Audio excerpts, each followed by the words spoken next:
Salut les amis! Si vous ne connaissez pas c'est quoi Scratch, alors regardez la première vidéo de la playlist Scratch. Sinon, dans cette vidéo, on va voir les principaux composants de la fenêtre d'accueil du logiciel Scratch.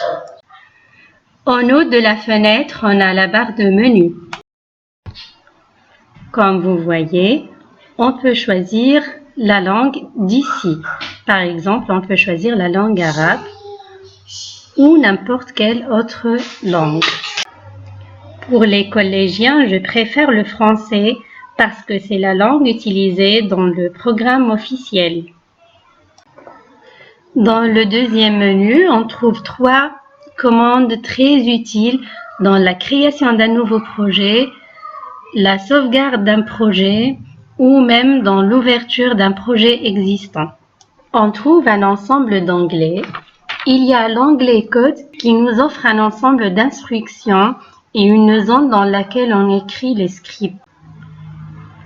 Il y a aussi l'onglet Costume. Le chat ici, il a 2 costumes.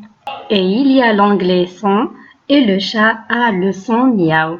À droite de la fenêtre, on trouve la scène dans laquelle s'affiche le résultat d'exécution des scripts.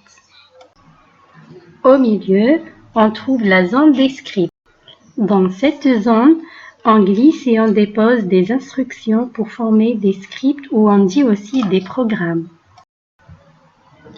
Pour supprimer une ou plusieurs instructions, il suffit de les jeter en faisant un glisser-déposer.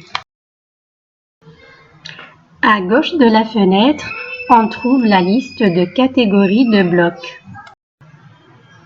Il y a la catégorie mouvement, la catégorie apparence, son, événement, contrôle, capteur, opérateur et variable. Dans le langage Scratch, un bloc, c'est-à-dire une instruction. Et un bloc d'instruction désigne un ensemble d'instructions. Les autres composants de la fenêtre d'accueil de Scratch, on va les voir dans d'autres vidéos plus tard. J'espère que l'explication était claire. Si vous avez des remarques, mettez-les en commentaire. Au revoir.